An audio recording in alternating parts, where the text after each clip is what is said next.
بات سمجھ میں آ جائے گی پھر بعد میں۔ پھر اس کے بعد سورہ بقرہ کی ایک آیت ہے جو پڑھی ہے آپ کے سامنے، وَلَا تَقُولُوا لِمَن يُقْتَلُ فِي سَبِيلِ اللَّهِ أَمْوَاتٌ بَلْ أَحْيَاءٌ وَلَٰكِن لَّا تَشْعُرُونَ۔ جو لوگ اللہ کے راستے میں قتل ہو جاتے ہیں یا شہید ہو جائے تم انہیں مردہ مت بولو، بلکہ وہ زندہ ہے، وہ زندہ ہے۔ وَلَٰكِن لَّا تَشْعُرُونَ، لیکن وہ زندگی کیسی ہے تمہاری سمجھ میں نہیں آ سکتی۔ اللہ یہ بات بتا رہے ہیں، تمہیں مان لینا چاہیے، یقین کر لینا چاہیے کہ وہ زندہ ہے، لیکن وہ زندگی کیسی ہے، کس طرح زندہ ہے، تم یہاں دنیا میں بیٹھے بیٹھے جو ہے اس کا اندازہ نہیں لگا سکتے، تمہارے ذہن و دماغ میں بات نہیں آ سکتی۔ اب یہ بات پھر اس کا خلاصہ اللہ ایک دوسری آیت میں کیا سورہ آل عمران میں آگے چل کے، وَلَا تَحْسَبَنَّ الَّذِينَ قُتِلُوا فِي سَبِيلِ اللَّهِ أَمْوَاتٌ، جو لوگ اللہ کے راستے میں قتل ہو جاتے ہیں، یعنی شہید سمجھا، جو اللہ کے راستے میں مارے جاتے ہیں ان کو شہید کہا جاتا ہے۔ اموات کے معنی مردہ ہیں۔ اب اللہ کیا بول رہے ہیں یہاں پہ، وَلَا تَحْسَبَنَّ الَّذِينَ قُتِلُوا فِي سَبِيلِ اللَّهِ أَمْوَاتٌ، جو لوگ اللہ کے راستے میں قتل ہو جاتے ہیں تم انہیں مردہ مت سمجھو، بل احیاء عند ربهم یرزقون، بلکہ وہ زندہ ہے، اللہ کے یہاں رزق پا رہے ہیں، کھا رہے ہیں۔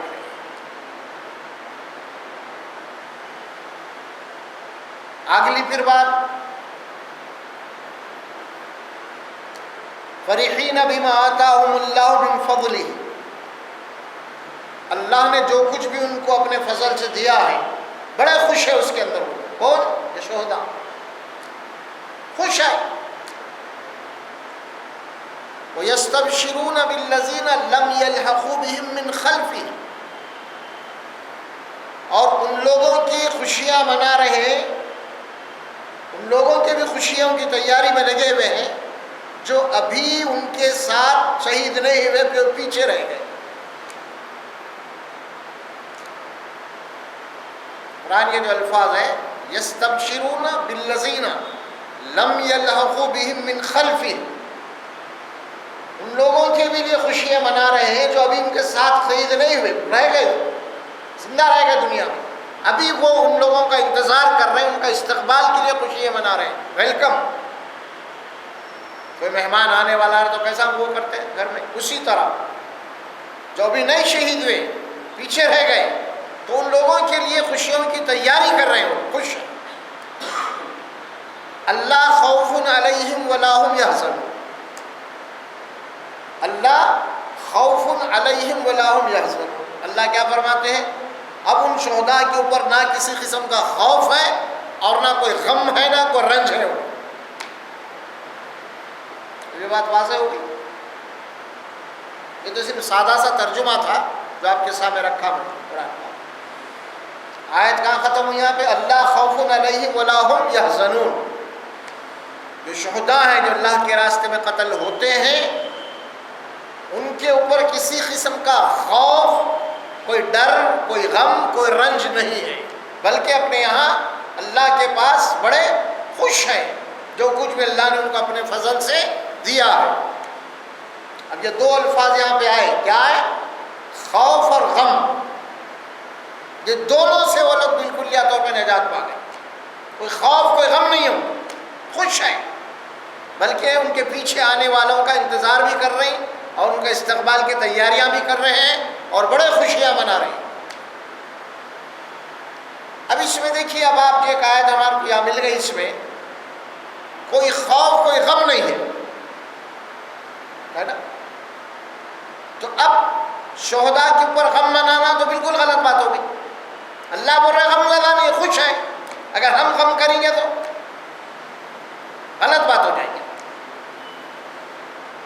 بالکل یا طور پہ قرآن مجید کے خلاف ہے یہ چیز، غم کرنا۔ یہ تو خوشی کی بات ہے، اللہ نے ان کو مقام دیا اور اللہ اعلان کر دیا وہ مرے نہیں، وہ زندہ ہے، اللہ بول رہا، اور ماتم مردوں پہ ہوتا، زندوں پہ نہیں ہوتا، تو وہ تو زندہ ہے اللہ کے پاس، وہ بھی اور اللہ بول رہے ہیں بڑے خوش ہیں، اللہ کے یہاں رزق بھی پا رہے ہیں، اور اللہ کہہ رہے ہیں کوئی خوف نہیں، کوئی غم نہیں، کوئی ڈر نہیں، کوئی رنج نہیں ان کو۔ پھر اتنی ساری باتیں جب قرآن میں آ گئی ہیں تو پھر کسی شہداء کے اوپر غم کرنا، ماتم کرنا، یہ تو بالکلیہ طور پہ شیطانی عمل ہے۔ کیا سب ہونا تو یہ چاہیے کہ ہمیں بھی شہادت کی طلب ہونا، تمنا ہونا ہمیں، اے اللہ وہ مقام تو ہمیں بھی عطا کر، یہ آرزو اور تمنا ہونا۔ اس کے بجائے اگر ہم غم کریں گے تو یہ تو بات ہی غلط ہو گئی۔ ہمارے یہاں جو کچھ بھی منایا جاتا ہے، ماہ محرم آیا، اس میں غم حضرت حسین کا غم، فلاں فلاں، یہ کربلا، یہ وہ، اس قسم کی جتنی بھی باتیں ہیں، یہ ساری باتیں جناب علی خود قرآن کے خلاف جا رہی ہیں۔ پھر شہادت ہے کیا؟ لفظ شہادت کیا ہے؟ اللہ تعالیٰ تو پوری امت مسلمہ کو شہید بولا ایک بار۔ یہ دیکھیے آپ سورہ بقرہ کا دوسرا پارہ پڑھتے ہیں، سیقول، اس میں بات آتی ہے آپ کو، كَذَلِكَ جَعَلْنَاكُمْ أُمَّةً وَسَطًا لِتَكُونُوا شُهَدَاءَ عَلَى النَّاسِ وَيَكُونَ الرَّسُولُ عَلَيْكُمْ شَهِيدًا۔ اسی طرح ہم نے امت مسلمہ کو اعتدال والی امت، درمیان والی امت، عدل و انصاف والی امت بنایا۔ اور یہ امت کون ہے؟ شہداء علی الناس۔ اور یہ جو امت مسلمہ ہے پورے انسانوں کے اوپر اللہ کی طرف سے گواہ، اور اس امت کے اوپر اللہ کے رسول گواہ۔ اب دیکھیے شہادت یہاں سے شروع ہوتی ہے۔ اصل شہادت کہاں سے شروع ہوتی ہے؟ شہادت کے معنی اصل میں لفظی معنی کیا ہے؟ گواہی دینا۔ اسی لیے کسی بھی مسلمان، یعنی کوئی اگر اسلام میں داخل ہو رہا، مسلمان بننا چاہتا ہے تو اسے کیا کرنا پڑتا ہے؟ کلمہ شہادت پڑھنا۔ اشہد ان لا الہ الا اللہ واشہد ان محمد۔ کیا معنی اس کے؟ یعنی میں گواہی دے رہا ہوں۔ اب ہر مسلمان شہید ہو گیا ایمانوں میں، وہ گواہی دے جائے کہ اللہ ایک ہے، یا اس کا اسلام میں داخلہ ہوتا ہے۔ اب یہاں سے شہادت شروع ہوتی ہے، زبان سے شروع ہوتی ہے شہادت۔ اس کا آغاز، اس کا ابتدا کہاں سے ہوتی ہے؟ زبان سے۔ اور اس کا اختتام اور اس کی انتہا کہاں پہ ہوتی ہے شہادت کی؟ اللہ کے راستے میں ضرورت پڑنے کے اوپر ہم اپنا خون کے ذریعے سے بھی گواہی دیں گے۔ زبان سے تو دے دیے ہم، لیکن اگر اللہ کے دین کے لیے اگر ضرورت پڑ گئے، وقت آ گیا کہ اب زبان سے نہیں بلکہ ہم کو اپنا خون دے کے اب گواہی دینی ہے، تو وہ کہتے ہیں اصل شہید اسے جو اللہ کے راستے میں اب اپنی جان دے کے، اپنا خون بہا کے، اب خون کے ذریعے سے بھی گواہی دے رہا ہے کہ اللہ کا دین حق ہے، محمد صلی اللہ علیہ وسلم کی رسالت حق ہے۔ یہ ہے اصل اس کی شہادت، یہاں سے شروع ہوتی ہے اور وہاں ختم ہوتی ہے۔ اسی لیے قرآن مجید میں جو بات کہی گئی، آپ کہتے ہیں دو اصطلاحات آتے ہیں قرآن میں، ایک آتا ہے جہاد اور ایک آتا ہے قتال۔ دو الفاظ قرآن میں جملے آتے ہیں ہمیں، یجاہدون فی سبیل اللہ، ایک یعنی اللہ کے راستے میں جہاد کرتے ہیں، جد و جہد کرنا، کوشش کرنا۔ اور یہ ایک اصطلاح قرآن مجید میں الفاظ آتے ہیں، یقاتلون فی سبیل اللہ، اللہ کے راستے میں لڑتے ہیں، مرتے بھی ہیں، مارتے ہیں۔ یا شروع ہوا یہ جہاد، اس کا نقطۂ آغاز جو ہوگا جہاد کا، پوری زندگی جہاد ہے۔ جہاد کے معنی اللہ کے راستے میں، اللہ کے دین میں جد و جہد کرنا، کوشش کرتے رہنا، اللہ کی اطاعت کی، نفس کی خواہشات کے خلاف، باطل کے نظریات کے خلاف، دین حق کے لیے یہ جد و جہد کرتے رہنا، کوشش کرتے رہنا۔ اور اس کوشش کے اندر اگر ایسا بھی وقت آ گیا کہ اہل باطل اہل حق کو مٹانا چاہتا ہے، اس وقت وہ جناب علی اب اپنی جان بھی جناب علی دے گا، اور اس کا آئے گا کہ یقاتلون فی سبیل اللہ۔ اب وقت آ چکا ہے کہ اب یجاہدون فی سبیل اللہ کے مقام پہ یقاتلون فی سبیل اللہ آ گیا۔ جہاد تو پوری زندگی ہے، ہم جہاں بھی ہیں مجاہد ہیں، گھر میں جہاد، باہر جہاد، بازار میں جہاد، ہر جگہ جہاد۔ یہ جہاد کون سا جہاد ہے؟ یہ زبان کے ذریعے سے جہاد ہے، برائی کے خلاف جہاد ہے، فساد کے خلاف جہاد ہے، نفس کے خلاف جہاد ہے۔ یہ جہاد ہمیشہ 24 گھنٹے رہے۔ اسی لیے حدیث میں کیا بات ہے؟ المجاہد من جاہد نفسہ فی طاعت اللہ، حقیقی مجاہد وہ ہے جو اللہ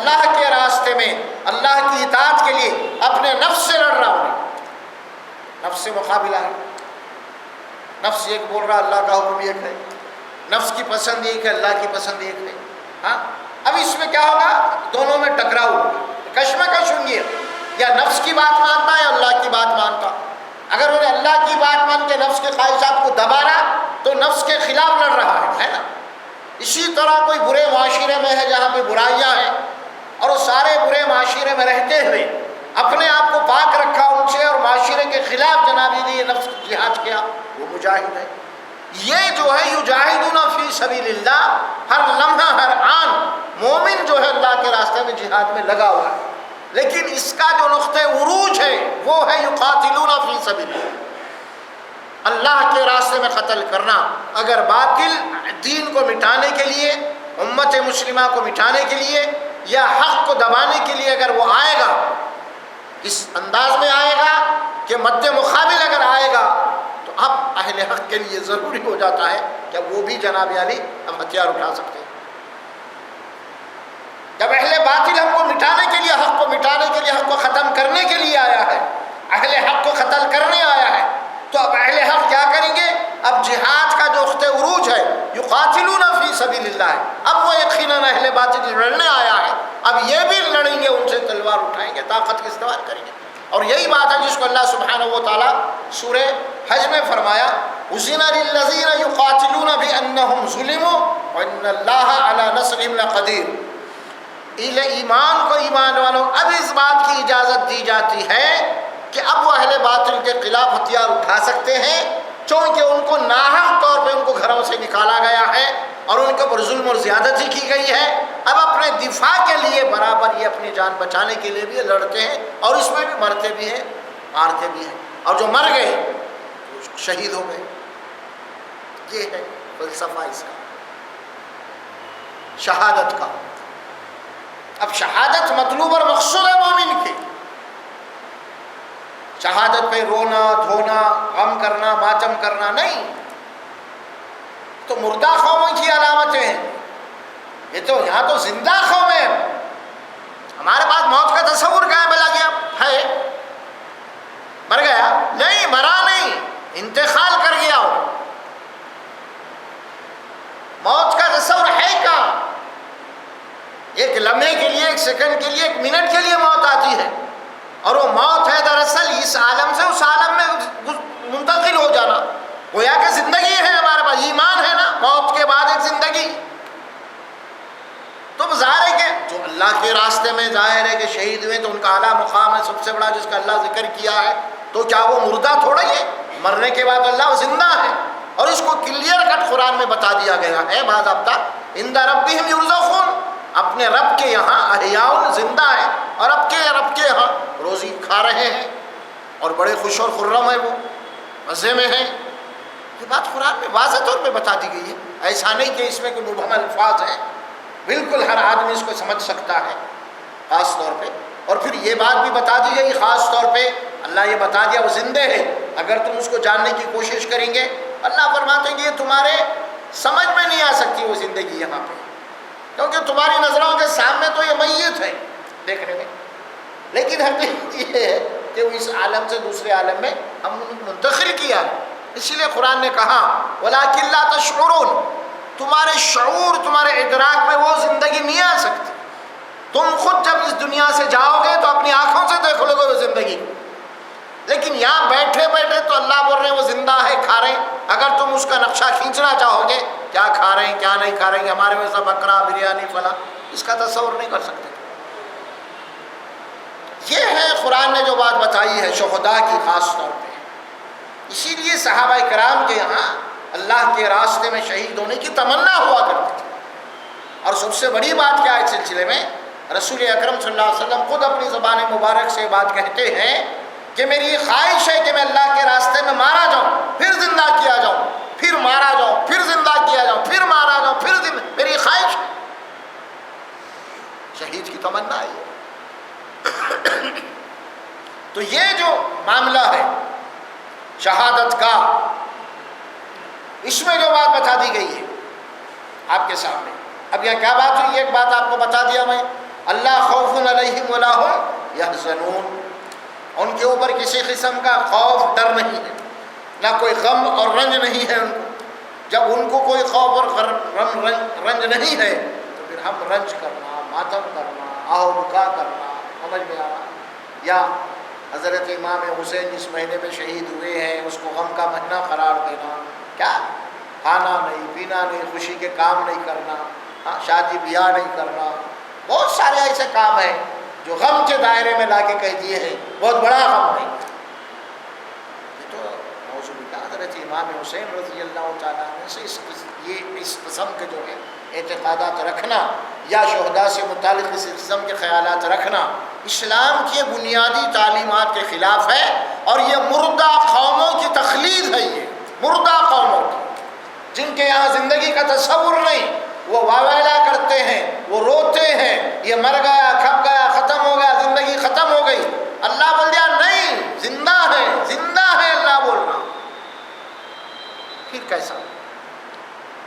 سوچنے کی بات ہے۔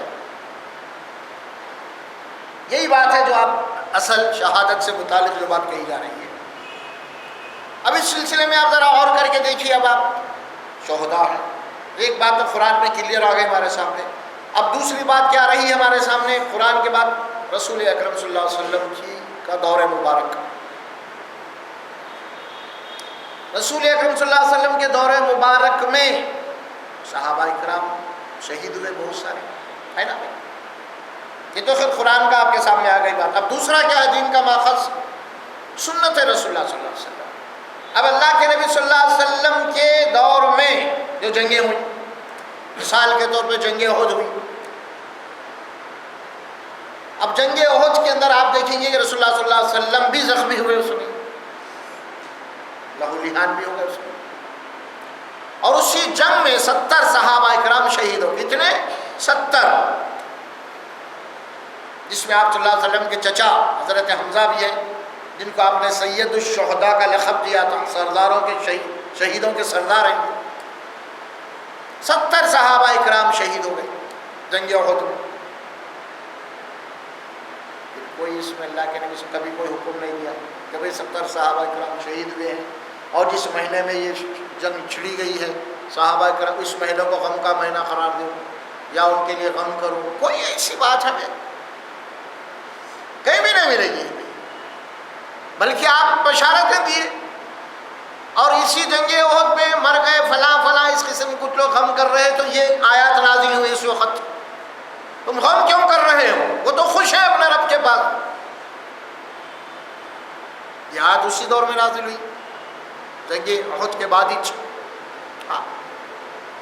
اور پھر جب یہاں پہ تھوڑی سی مسلمانوں کے اندر ذرا ہمت کم ہونے لگی، صحابہ کرام جب شہید ہو گئے تو وہاں پہ اللہ کی طرف سے تو ایسی آیات نازل ہوئی جس کا ذکر اللہ سبحانہ و تعالیٰ سورہ آل عمران میں بھی کیا، اور یہاں پہ اللہ فرماتے ہیں کہ ام حسبتم ان تدخلوا الجنہ ولما یعلم اللہ الذین جاہدوا منکم ویعلم الصابرین، کیا تم سمجھتے ہو کہ جنت اتنی سستی چیز ہے، یوں ہی جنت میں داخل ہو جاؤ گے جب تک کہ جان اور مال کو نہیں کھپاؤ گے، اور اللہ جب تک تمہیں امتحان نہیں لے گا کہ تم میں کون ہے اپنی جان و مال کو کھپانے والا، اس وقت تک تم جنت میں جا ہی نہیں سکتے۔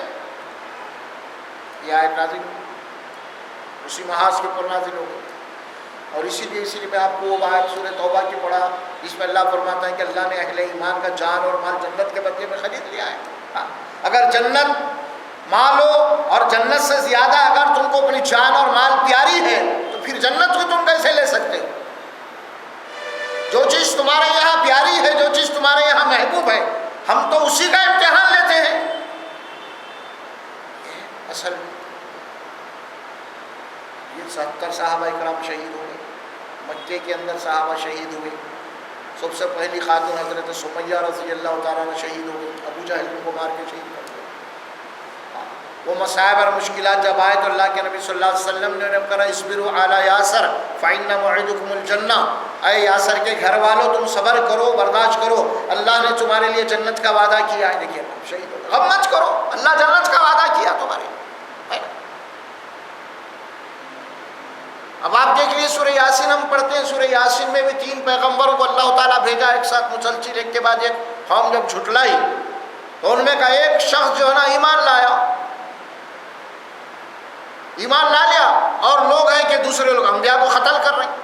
اور اس مومنٹ میں، ایسے حالات میں، ایک شخص جب دیکھا کہ رسول اللہ کے رسول ہیں، جب یہ اعلان کر رہے ہیں، تو وہ شخص دوڑتا، وجاء اقصى المدینہ رجل یسعی، ایک آدمی ایک دیہات سے دوڑتا ہوا آیا، آ کے کہنے لگا انی آمنت بربکم فاسمعون، تم تو نبیوں کو جھٹلا رہے ہو، تم تو نبی کے قتل پہ در پہ ہو، اور سن لو میں تمہارے رب کے اوپر ایمان لایا ہوں، اس رسول کے اوپر ایمان لایا، اور اس کو بھی قتل کر ڈالی، قوم اسی وقت۔ اور جیسے اس کو قتل کر ڈالی قوم، اللہ تعالیٰ قرآن میں اسی کے بعد آیت آ رہی ہے، آپ کے خیلت خلی الجنہ، اللہ نے کہا کہ جنت میں داخل ہو جاؤ۔ دیکھو شہید جنت میں ڈائریکٹ چلا گیا،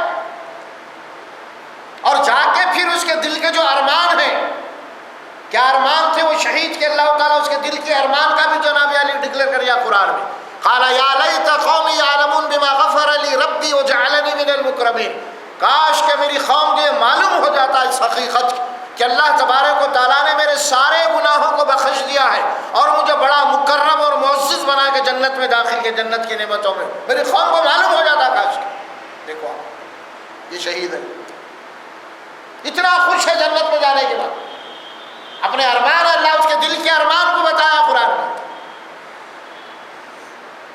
تو یہ شہادت کا وہ مقام ہے۔ پھر یہ بات ہے، اللہ اسی سورہ آل عمران میں فرما وَكَأَيٍّ مِّن نَّبِيٍّ قَاتَلَ مَعَهُ رِبِّيُّونَ، کتنے ایسے نبی ہیں جو اللہ کے راستے میں، نبی اور نبی کے ماننے والے، اس میں اللہ کے راستے میں کئی ہیں جو لڑے اللہ کے راستے میں، اہل باطل سے قتل ہوئے، شہید ہوئے۔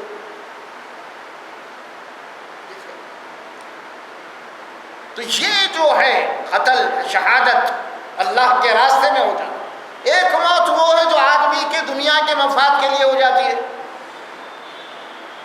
دنیا کے لڑائی جھگڑوں میں ہوگا کہ آدمی کوئی پراپرٹی کے جھگڑے میں مر گیا، آدمی فلاں فلاں، یہ موت جناب علی یہ شہادت کی موت نہیں ہوتی۔ یہ تو آدمی ایک دنیا کا حق لینے کے لیے جو الگ بات ہے، لیکن وہ بھی مر گیا، لیکن یہ وہ جو اللہ کے دین کے لیے، حق کے لیے جان دے دیا، اس کا بہت بڑا رتبہ، بڑا مقام ہے، اس کی تو آرزو اور تمنا ہونی چاہیے بجائے اس کے ماتم کے، غم کے۔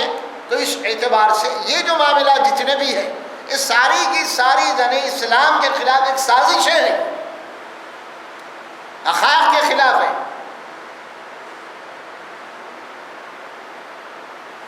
جنگ تبوک یا جنگ یرموک میں جو ہے جنگ ہوئی مسلمانوں کی اہل باطل سے، اس جنگ کے اندر کافی جو ہے نا قرآن کے حفاظ شہید ہو گئے، شہید ہو گئے۔ وہاں پہ بھی کچھ بھی نہیں، کوئی غم، کوئی ماتم۔ اچھا یہ سب چلیے، اب ہم آتے ہیں آپ کے سامنے پھر۔ اب یہ جو واقعہ ہوا، واقعہ کربلا تاریخ کی کتابوں میں جو ملتی ہے، سن ہجری 61 ہجری، یعنی یوں سمجھے کہ رسول اکرم صلی اللہ علیہ وسلم کے اس دنیا سے انتقال کر جانے کے 51 سال کے بعد یہ واقعہ ہے۔ اتنے 51 سال۔ اب اس سلسلے میں جب یہ بات آتی ہے تو اب آپ شہادت، آپ دیکھیے، اب آتے ہیں سلسلے ماہ محرم گیا، ماہ محرم جو آیا، پھر اس سے پہلے کون تھا؟ ذی الحجہ گیا۔ ماہ ذی الحجہ کی آخری تاریخ 28 حضرت عمر فاروق کی شہادت ہوئی۔ پہلی محرم، آخری ذی الحجہ۔ عمر فاروق کون ہے؟ یہ خلیفہ دوم عمر بن خطاب امیر المومنین،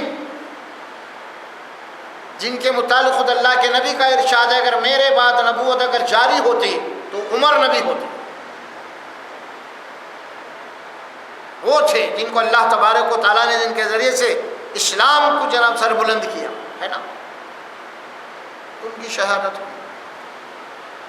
معلوم ہے مسلمانوں کو کچھ تقریباً اہل علم تو جانتے ہیں، لیکن اکثر لوگوں کو نہیں معلوم۔ کہاں شہید ہوئے؟ فجر کی نماز میں مصلی پہ امامت کر رہے تھے، اس مصلی پہ جو ہے ایک آدمی صفیں چیرتا ہوا کے آپ کو جو ہے نا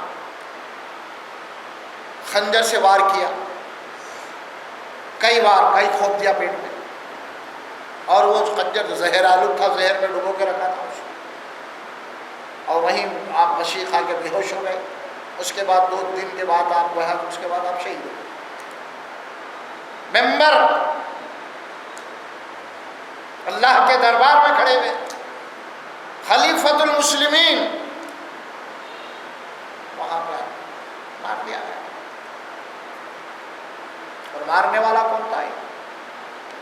ایرانی تھا، جس کا نام آتا ہے فیروز ابو لولو۔ فیروز ابو لولو یہ اس زمانے میں حضرت عمر فاروق رضی اللہ تعالیٰ نے ایران کو فتح کیے تھے۔ ایران کی جو مملکت تھی آتش پرستوں کی، مجوسیوں کی، وہاں پہ اسلام کا پرچم لہرایا اور اس ایران کو اسلام کے قلعے میں لے لیا، اور وہاں سے بہت سارے وہاں پہ بھی مسلمان شہید ہوئے جنگ میں۔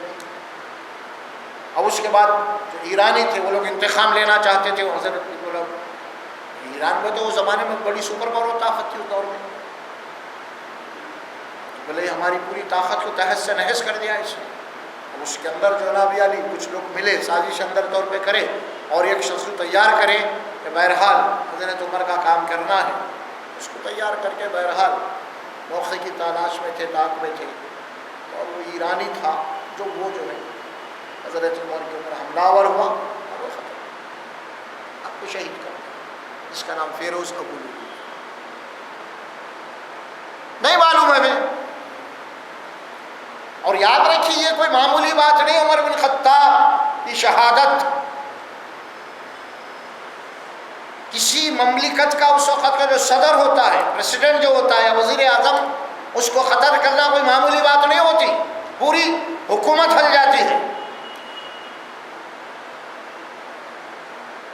اس وقت کے امیر المومنین ان کو شہید،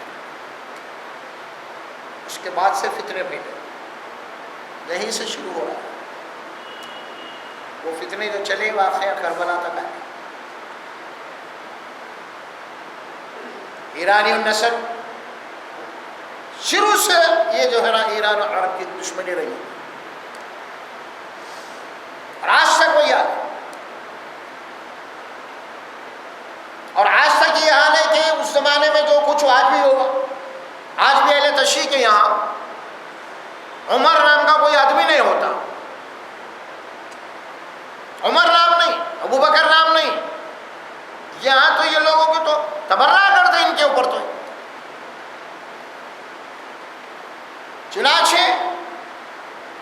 ان کا جو عمر بن خطاب کا جو قاتل ہے وہ لوگ اس کا نام رکھتے ہیں، کئی فیروز ہے ان کے یہاں، فیروز نام فخر سے رکھتے ہیں، فخر ہے ان کو، عمر کو ختم کرایا، یہ ہمارا ہیرو ہے، فیروز ہمارا ہیرو ہے، ہمارے دشمن کو قتل کیا۔ اس قسم کے بہت سارے تاریخ کے اندر الٹ پھیر، باضابطہ فیروز ابو لولو، اس کو نام، اس کو بہت بڑا درجہ دیتے ہیں، بابا شجاع کہتے ہیں، کیا کیا اس کے جناب یعنی ان کے اس کو میڈل دیے ہوئے لوگ۔ تو یہ ساری جو چکر ہیں، پھر اس کے بعد کیا ہوا آپ دیکھ کے چلے جائیے، شہادت۔ لیکن کبھی ہم نے عمر بن خطاب کی شہادت نہیں بنائی، بلکہ معلوم تک نہیں کرے، معلوم ہے تو ایک ہی معلوم ہے واقعہ کربلا کیا ہوا، واقعہ احد کا کیا ہوا، 70 صحابہ اللہ کے نبی صلی اللہ علیہ وسلم کے کمانڈنگ میں شہید ہو، عمر بن خطاب مصلی میں محراب میں شہید ہو رہے ہیں، اور ظاہر ہے کہ مسجد سے زیادہ اور کون سا جناب علی امن کا مقام ہو سکتا ہے؟ ہاں، یہاں وہاں جا رہے گزر راستے میں قتل کر الگ بات ہے، لیکن مسجد، اور پھر مسجد میں بولے تو کوئی معمولی مسجد تھی، مسجد نبوی تھی، اور پھر آپ صحابہ آپ کے پیچھے جو ٹھہرنے والے کوئی معمولی لوگ تھے، صحابہ کرام تھے صفوں میں، اور کیجیے آپ تصور بھی نہیں کر سکتے، ہم آج تصور نہیں کر سکتے کہ اتنے 1400 سال کے بعد بھی، اتنا بگاڑ ہونے کے بعد بھی آج کوئی مصلی یا امام کو قتل کر، کیا وہ کیسے تصور کر لیں؟ آپ غور کیجیے، آپ سوچئے، یعنی کیسی سازش بنائی گئی تھی، قتل ہوئے۔ پھر معاملہ یہاں تک نہیں ہوا، پھر آپ کی شہادت کے بعد پھر خلیفہ کون بنے؟ حضرت عثمان غنی رضی اللہ تعالیٰ عنہ بنے، پھر حضرت عثمان غنی کو بھی شہید کر دیا گیا، اور یہ دونوں واقعات جناب ذی الحجہ میں ہوئے، ہی مہینے میں، مطلب 1 مہینے سے مراد وہی مہینے میں ہوئے۔ حضرت عثمان غنی کی بھی شہادت ماہ ذی الحجہ میں ہوئی، عمر بن خطاب کی بھی رضی اللہ تعالیٰ شہادت ذی الحجہ میں ہوئی۔ پھر وہ بھی خلیفۃ المسلمین ہے، مملکت اسلامیہ کا پریسیڈنٹ سمجھیے آپ، کو معمولی بات نہیں۔ پھر کہاں پہ عمر بن خطاب کے بعد خلیفہ جو بننے کے بعد کہاں قتل ہوئے؟ یہ تو مسجد میں ہوئے، اور یہ تو خود اپنے گھر کے اندر قتل ہوئے، گھر کو گھیرا ڈال لیا گیا، اور وہاں پہ اللہ بول دیا گیا۔ حضرت عثمان غنی وہاں شہید ہوئے گھر میں۔ منائے کبھی عثمان غنی کی شہادت، ماتم غم ہے ہی نہیں تو کیسا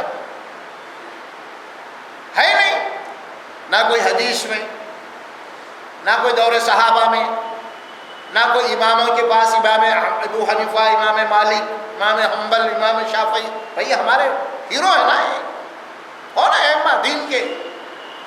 کہیں تو کوئی مسئلہ، بلکہ ساری کتابیں تو بھری پڑی ہوئی ہیں کہ ماتم کرنا تو اسلام میں حرام ہے، اسی لیے حرام ہے کہ اللہ زندہ بول رہا تو مردہ بول کے ماتم کر رہا، یہ تو اللہ کے خلاف بغاوت ہے تیری۔ نہیں، اللہ بولا یہ میرے بندے ہیں، انہیں موت کہاں کی؟ یہ تو زندہ ہے، میں نے تم کو چن لیا ہے۔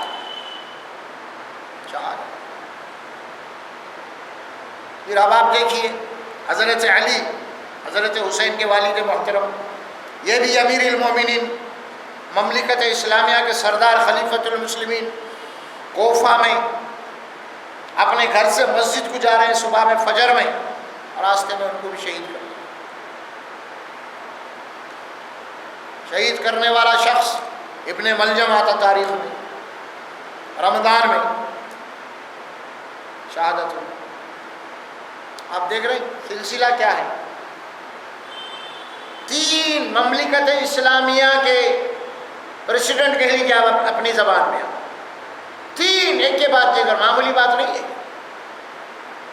آپ اندازہ لگا سکتے ہیں کہ کیسی سازشیں ہو رہی تھی ان کی، عام آدمی کو نہیں قتل کر رہے تھے، انہوں تو پلاننگ میں آیا تھا کہ اس وقت مملکت اسلامیہ کا جو صدر ہے اس کو جو ہے نا ختم کیا جائے۔ پوری دنیا میں تہلکہ مچ جائے گا اگر انڈیا کے صدر کو قتل کر دیا، امریکہ کے پریزیڈنٹ کو مار دیا، بولے کیا حالت ہو جائے گی؟ کنٹینیو تسلسل کے ساتھ۔ پھر تاریخ میں یہ بات آتی ہے حضرت علی کی شہادت کے بعد آپ کے بڑے فرزند حضرت حسن خلیفہ ہوئے، ان کو بھی مارنے کی کوشش کی گئی لیکن وہ بچ کے نکل گئے۔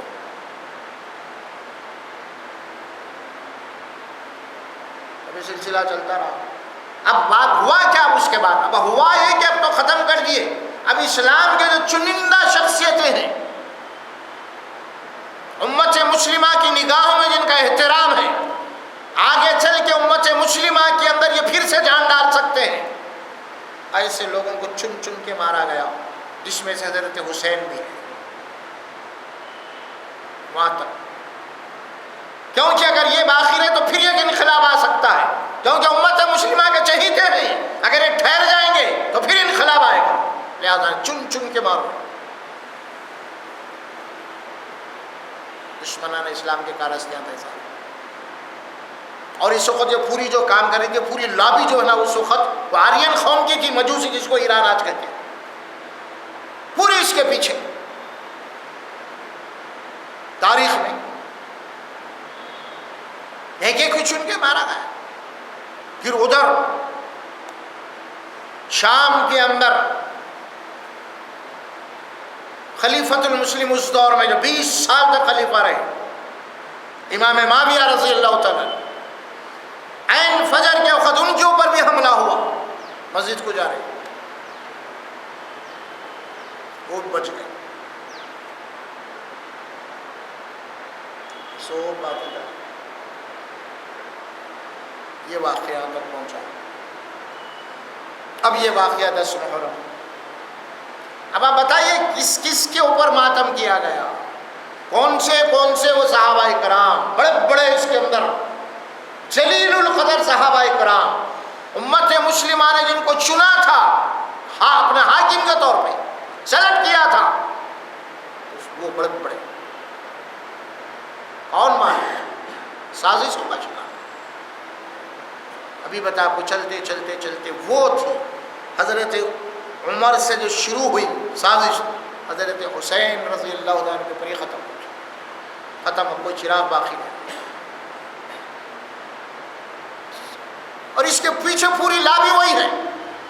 اگر آپ تاریخ پڑھیں گے اس کے اندر، تینوں کا اس کے اندر جو نا گٹھ جوڑ تھا، اسلامی اہم ترین شخصیتوں کو قتل کرنا، تین لوگ اس کے اندر گٹھ جوڑ تھا ان کا، یہودی، نصرانی، مجوسی، مجوسی کہتے ہیں ایرانیوں، یہ تینوں مل کے جناب علی کیسا، ایرانی اسی لیے یعنی نصرانیوں کو اسی لیے دشمنی تھی، حضرت عمر فاروق جو ہے اس زمانے میں روم کو فتح کرے، روم بڑی طاقت ایرانیوں کا سلطنت تھا، یہودیوں کی اسی لیے دشمنی تھی کہ حضرت عمر خطاب بن رضی اللہ تعالیٰ ان کو مدینے سے نکال دیا، چلو مدینے میں ان کی سازشوں کی وجہ سے مدینے سے چہرے بدر کر دیا، اور مجوسیوں نے ایرانیوں کی اسی لیے دشمنی تھی، ان کی ایران کی جو حکومت صدیوں سے ایک سپر پاور تھی، حضرت عمر فاروق جناب علی ان کی اینٹ سے اینٹ بجا دی۔ اب یہ پس پردہ تینوں مل کے بنائے سازشیں، اور انہوں نے سب سے پہلے ٹارگٹ عوام کو نہیں بنایا، ٹارگٹ بنایا کہ اصل ان کا جو ماسٹر مائنڈ کون کون لوگ ہیں، ذہین، پہلے ان کو نشانہ بنایا، تو ان کو بنایا حضرت عمر بن خطاب، حضرت عثمان، حضرت علی، ٹاپ کے لوگ تھے مسلمانوں کے اس وقت کے ذہین ترین لوگ، سب سے پہلے دیکھیں کیسی کیسی سازش ہو، عام مسلمانوں کو نہیں مارا اصل، اور ہوتے ہوتے ہوتے اب جو بچے ہوئے تھے حضرت حسین یا ان کے گھر والے اور فلاں ختم کرو، باقی نہیں رہا، اس طرح کیا دشمنانہ اسلام۔ اب یہ جو تاریخ بہت ساری ہے، اب اس میں یہیں سے دو فرقے بن گئے، اہل تشیع اہل سنت، یہیں سے ٹکراؤ پیدا ہو گیا، یہیں سے عقائد اور اعمال بن گئے، عبادت گاہیں الگ ہو گئی دونوں کی، یہ مسجد ہو گیا مسجد، اور ان کے یہاں عاشور خانے، دیکھیے اب ختم، اب یہاں سے پورے کا پورا جناب علی ہر چیز الگ، چاند دیکھنے کی کمیٹی بھی بیٹھتی ہے تو جانے کے سنی تو سنی ہے، وہ اعلان شیعہ بھی کرنا پڑتا، ہم بھی دیکھے بولے، اب دیکھیں ہوں گے چاند کے اخبار میں آتا، چاند دیکھ کے بیٹھ گئے، بولے نہیں شیعہ لوگ ابھی تصدیق کر دیا چاند نکل گیا، سمجھے آپ، علی سنی چاند دیکھ لیا تو نہیں، انہیں بھی بولا پڑا۔ اب یہی سے چلتی ہے، اب بہت سارے معاملات میں بنیادی طور پہ اختلاف، اور پھر اس کے بعد ادوار میں آپ دیکھتے ہوں کہ پھر اس کے بعد حالات تو آج تک پہنچ گئے، اب اس وقت تک اب غیر مسلموں کے لیے ایک ایسا ایشو مل گیا، اب مسلمانوں کو لڑانا ہے تو شیعہ سنی کو لڑا، اب یہ چل رہا عالم عرب میں، یہی چل رہا، چاہے آپ لبنان کو لے لو، چاہے اور کہیں بھی، یہ اس وقت چل رہی ہے کشمکش پوری کی پوری۔ تو یہ جو معاملات اس وقت کے، اصل میرا موضوع جو تھا وہ شہادت کیا ہے، شہادت تو مطلوب اور مقصود ہے، شہادت میں ماتم کرنا تو قرآن مجید کی آیات کے صریح خلاف ہے، اور اللہ بولا کہ غم ہے نا خوف ہے ان لوگوں کو، تم کیوں، بلکہ تمہارا انتظار کر رہے وہ لوگ، تم کب آئیں گے، تم کب قتل ہوں گے، تم کب شہید ہوں گے، تمہارا انتظار ہو رہا ہے۔ کہیں اسی لیے تو ماتم نہیں کر رہے ہم، اللہ بول رہا ہمارا انتظار کر رہے ہیں وہ لوگ، ماتم کا اسی لیے تو نہیں، تم تو گئے ہمارا گئے کو انتظار کر رہے ہیں، اسی لیے تو نہیں کر رہے ہم تم مرے ہم کو مروانا چاہتے، ہاں یہی ہے چکر تھا اصل۔ تو یہ جو معاملہ ہے اس وقت بہت سارے ہمارے یہاں لوگوں کو معلوم ہی اللہ ہے کہ جو علم ہے، اب وہ محرم کا مہینہ آ گیا تو ہمارے پاس جناب علی پوچھیے مت کیا، ہر قوم قوم کا نیا مہینہ نیا سال شروع ہوتا ہے تو اس کو ہیپی نیو ایئر بولتے. کیا بولتے؟ Welcome happy new year. مسلمانوں کا نیا مہینہ نیا سال ہے، یہ محرم سے شروع ہوتا ہے، جیسا جنوری وہ ہوتا مسلمانوں کا یہاں سے شروع ہوتا ہے. ہیپی نیو ایئر انہوں بول رہے ہیں، اپن کیا بول رہے ہیں؟ یہ تو بیڈ لک کا مہینہ ہے ہمارے لیے، برا مہینہ ہے، ماتم کرو، شادیاں مت کرو، خوشی کا کام نہ مت کرو. دیکھ رہے ہیں آپ اتنا بڑا فرق ہو گیا، رات اور دن الٹ بدل. معاملہ یہ ہو گیا. ماہ محرم کیسے عقائد ہمارے پاس آج؟ ذی الحجہ کی آخری تاریخات ہے، 50,000 روپے شادی خانے کا کرایہ والا 1.5 لاکھ وصول کرا. اس کی وجہ کیا ہے بولے تو محرم آ رہا 2 دن کے بعد. شادیاں نہیں کرتے مسلمان کیونکہ مسلمانوں کے برے دن شروع ہونے والے ہیں. شادی خانے خالی، لہٰذا اب شادی مل رہی نہیں، ابھی کرنا ہے کیونکہ 2 دن کے بعد تو آپ کو برے تباہی کے دن شروع ہونے والے ہیں.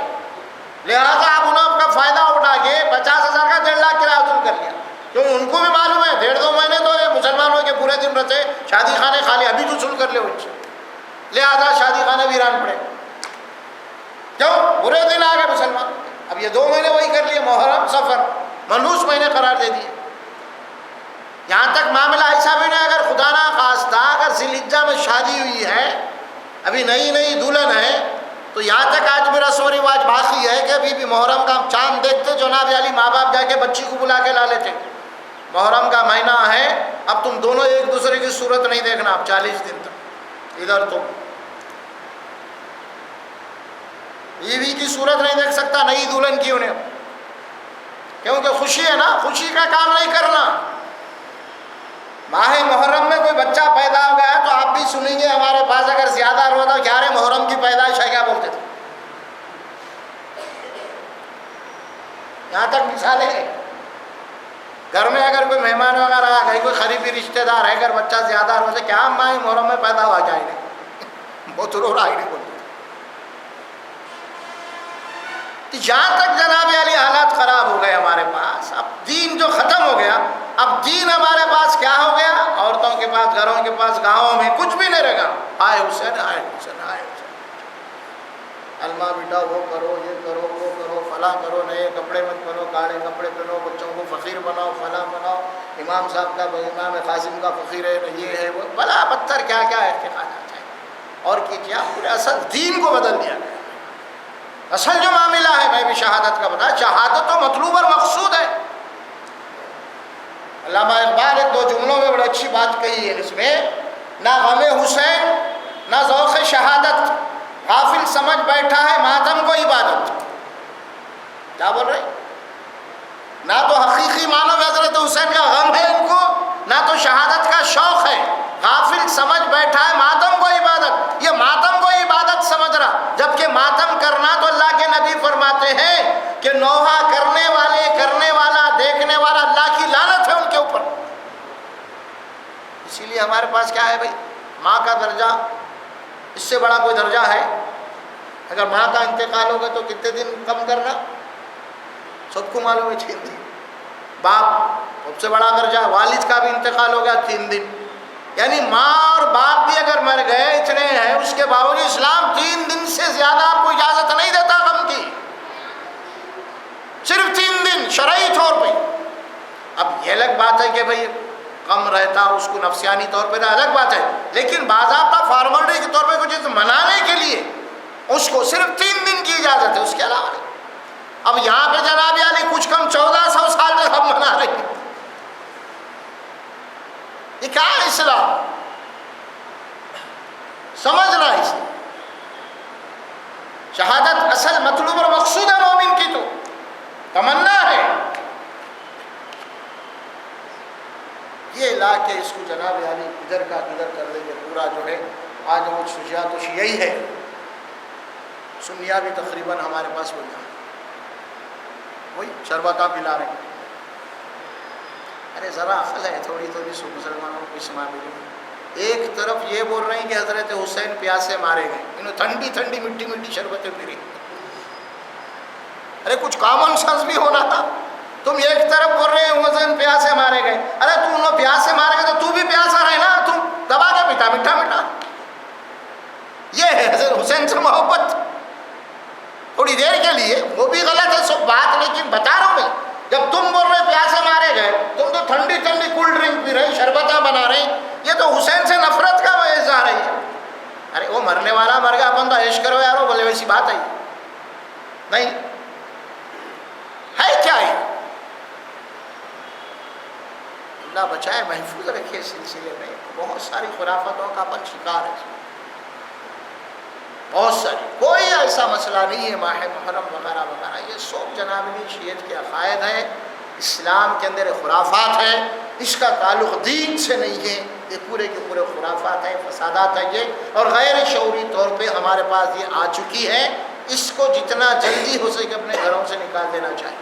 یہ کیا ہے؟ اب آپ دیکھیے، آپ تقریباً وہی آ مسلمان بھی سنیا بھی تقریباً جناب علی، انہوں بھی کالے کپڑے پہنے.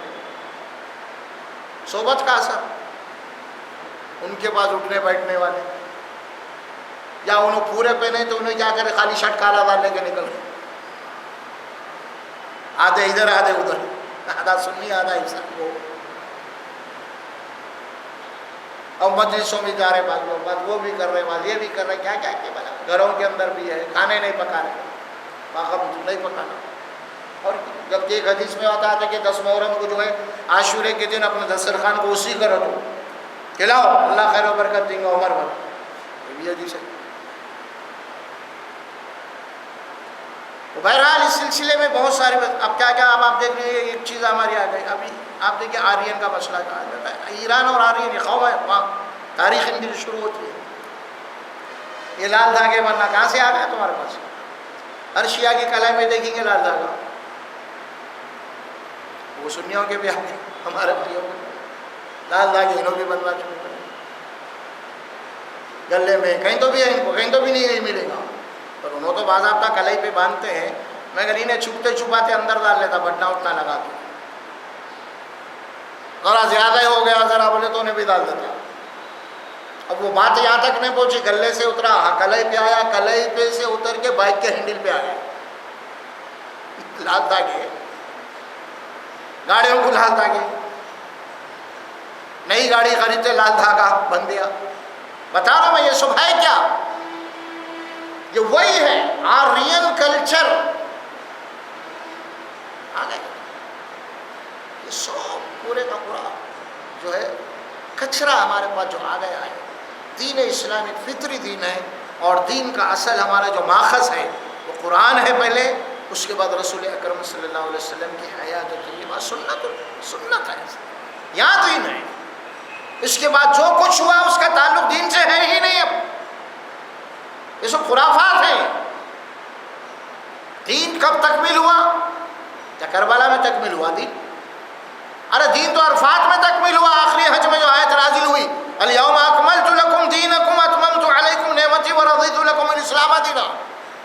عرفات کے میدان میں آپ کا آخری حج تھا.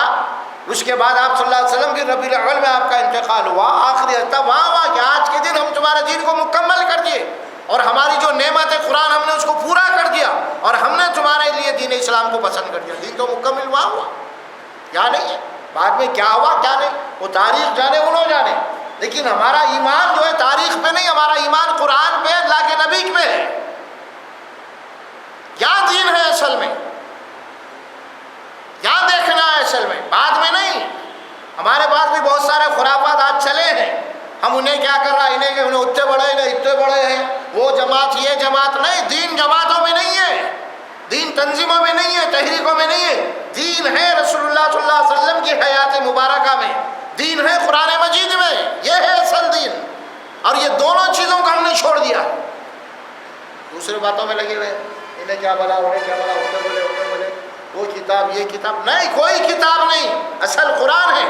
اللہ بولا یہ ایسی کتاب ہے، اس کا حفاظت دیے ہیں، ذمہ لیے ہیں قیامت تک کے لیے. محفوظ ہے یہ کتاب، اس میں کوئی گڑبڑ نہیں ہوئی. اللہ کی کتاب ہے یہ قرآن، محفوظ کر دیا ہے تمہاری ہدایت کے لیے. ایسی محفوظ کتاب کو چھوڑ دیے تم، اور انسانوں کے اپنے ہاتھوں سے لکھی ہوئی کتابوں کے اوپر تمہارے فیصلے چل رہے ہیں. انسانوں کی لکھی ہوئی کتابوں کے اوپر تمہارے اعتقادات آج ہیں. ہاں، انسانوں کی آرا، انسانوں کی شخصیتیں، ان کے اوپر تمہارے جناب عالی اعتقادات ہیں. لیکن نہیں، دین تو یہ ہے. کل اللہ کے پاس جائیں گے تو اللہ یہ نہیں پوچھیں گا کل کہ کیا ہوا تھا، فلاں صاحب کیا بولے تھے، فلاں جماعت کیا بولی تھی، فلاں امام کیا بولے تھے. نہیں، میری کتاب میں کیا تھا. بار بار آپ قرآن پڑھیں گے تو یہی ہوگا. افلم تکن آیاتی تتلی علیکم، کیا میری آیات تیرے اوپر پڑھ کے نہیں سنائی جاتی تھی؟ بلا قد جاءت کا آیا تھی، میرے آیات تیرے پاس آئے تھے، موجود تھی قرآن، اس پہ غور کیوں نہیں کیا؟ افلا یتدبرون القرآن، قرآن پہ غور کیوں نہیں کرتے تم لوگ؟ چھوڑ دیے قرآن. واعتصموا بحبل اللہ جمیعا، تم سب مل کر اللہ کی رسی یعنی قرآن کو مضبوط پکڑ لو. ہم سب مل کے چھوڑ دیے قرآن. اللہ بولا سب مل کے پکڑو، سب مل کے چھوڑ دیے. اب آج ہمارا چوائس تنظیمیں، جماعتیں، شخصیتیں ہو گئی. میں ایک جماعت، تمہاری ایک جماعت، انہیں اس کو لائک کر رہا. یہ دین جا کے ٹکڑوں میں ہو گیا. تیری پسند میری پسند، یہاں دین ہو گیا. دین باقی نہیں. اب فرقے بنتے چلے گئے یہاں سے. میں ایک صاحب کو لائک کر رہا ہوں، اب چلا ان کے پیچھے، میں ان کے پیچھے ایک جماعت بن گئی. انہوں ایک صاحب مہاراج یہ تو شیرازہ بگڑے. اسی لیے وارننگ دی اللہ تعالیٰ خاص طور پہ دی، وَنَقِيمُ الدِّينَ وَلَا تَتَفَرَّقُوا، دین کو قائم کرو اور تفرقے مت پیدا کرو. وَاعْتَصِمُوا بِحَبْلِ اللَّهِ جَمِيعًا وَلَا تَفَرَّقُوا، اللہ کی رسی کو پکڑ لو مضبوط تم سب مل کے. تفرقوا، تفرقے مت بناؤ. آج تفرقوں میں آ جاؤ. تیری جماعت میری جماعت الگ تو الگ ہو ہی گئی. اب تو یہاں تک حالت خراب ہو گئی، تیری مسجد میری مسجد بھی الگ ہو گئی. جبکہ مسجد تو اللہ کا گھر ہے، یہ بھی الگ ہو گئی. تیری مسجد میری مسجد، تمہاری مسجد ہماری مسجد، تیری جماعت کی مسجد میری جماعت کی مسجد، یہ بھی یہاں تک ہمارا بٹوارا ہو گیا. اب جمع ہونے کی جگہ ہے کہاں ہماری پوری امت کی؟ یہ بتائیے کہاں جمع ہوئیں گے پوری امت ہی؟ ایک جمع ہونے کی اصل جو جگہ تھی، سب بندی، کندھے سے کندھا مل کے ٹھہرو، وہی بانٹ لیے مذہب. سب نتیجے ہوئے قرآن کو چھوڑ دیں. قرآن پہلے بولا تھا سب مل کے اللہ کی کتاب کو پکڑو، تفرقے مت ڈالو. ولا تفرقوا ولا تفرقوا. آج وہی. اب اس میں شیطان ہم کو اور ایک داؤ ڈال دیا عوام کو، پبلک کو. ارے کیا رہے بھائی، مولویاں لڑ لے رہی، ہمارا کیا ہے، چھوڑو. عام پبلک کیا بول رہی؟ ارے مولویاں لڑ لے رہے، اس کی مسجد اس کی مسجد، انہیں اس کے خلاف انہیں اس کے خلاف فتوے دے رہے، ہمارا کیا ہے بھائی، چھوڑ دو. ارے جان دو یار، جو بھی ہے جہاں بھی ہے وہیں رہنے دو، بس ختم جاؤ. یعنی عوام الناس بھی اس وقت جناب عالی دینی تنظیموں سے، بڑے بڑی شخصیتوں سے متنفر ہو رہے ہیں، کیونکہ آپس میں لڑ لے رہے ہیں، جلسے ہو رہے ہیں ایسے. وہ عالم آیا اس کے خلاف بولا، یہ عالم آیا اس کے خلاف بولا، یہی چل رہا. عوام آج سوچ رہی، میڈیا عام ہو گیا، سب باتیں آ رہی. ارے بھائی علماء خود آپس میں لڑ رہے ہیں، علماء خود غیبتیں کر رہے ہیں ایک دوسرے کی. عوام بول رہی یار چھوڑو، جو اب جہاں اپنے وہیں اچھے، خامہ کھاتے کھانے کے بیٹھے، کبھی ٹائم ملا تو نماز پڑھو. نہیں خدا جو ہے اچھے وہیں اچھے، چلو ان سے تو اچھے بول رہے لوگ بیٹھ کے کم از کم. بہرحال یہ جو ہے اصل دین کا ہے قرآن، نبی اکرم صلی اللہ علیہ وسلم کی سنت، یہاں دین ہے. اور اس کا عملی جامع پورا کا ہے صحابہ، اجماع صحابہ، یہاں دین ہے. اس کے بعد جو کچھ ہے وہ دین نہیں ہوتا. دین ہوں گا اس کے اندر، لیکن ملا جلا گڈ مٹ مکس. اصلی دین کا ہے قرآن میں، اصلی دین کا ہے محمد رسول اللہ صلی اللہ علیہ وسلم کی زندگی میں. اس چیز کو سنت کہا جاتا ہے، جو قرآن سے مربوط ہے، جو قرآن سے ماخوذ ہے. نبی کا کوئی عمل، ہر عمل قرآن سے منسلک ہے. اللہ قرآن میں بولا اتبع ما یوحی الیک، اے رسول ہم جو کتاب آپ کو دیے ہیں وہی کہے، آپ اس کے اوپر قائم رہیے، آپ اس کے اوپر عمل کیجیے. تو اس کے معنی یہ ہے کہ رسول کا ہر عمل قرآن سے ہے، سنت قرآن سے مربوط ہے، قرآن سنت سے منسلک ہے، قرآن کی شرح ہے سنت. یہ ہے تفصیل ہے قرآن، سنت عمل. نبی کا عمل اور اسی کا تواتر صحابہ ہے. صحابہ آپ کے پاس ہے، موجود ہے، جو عمل کر رہے صحابہ دیکھ رہے ہیں. صحابہ کی زندگی میں نبی کا عمل آ گیا اور وہی تواتر امت میں اجماع کے ساتھ چلتے ہیں. وہ اصل چیز ہے اس میں. لیکن بیس اور بنیاد قرآن. دوسرا ماخذ سنت رسول اللہ صلی اللہ علیہ وسلم. یہ جتنے آج ہمارے پاس خرافات دکھ رہے ہیں ماہ محرم سے متعلق فلاں فلاں، اس کا کوئی تصور اسلام میں نہیں ہے. یہ سب بگاڑ ہے، گناہ ہے اور اس سے بچنا چاہیے. ہم سب کو شہادت کا اصل فلسفہ یہ ہے. اللہ کو ایک مومن کو مطلوب اور مقصود ہے شہادت کے اوپر غم ماتم. یہ شہداء سے بغض ہے، حسد بغض ہے شہادت. اللہ تبارک و تعالی مجھے اور آپ کو صحیح توفیق عطا فرمائے. بارک اللہ لی و لنا و لکم فی القرآن العظیم ونفعنا وإياكم بالآیات والذکر الحکیم. اقول قولی ھذا استغفر اللہ لی و لکم ولسائر المسلمین برحمتک.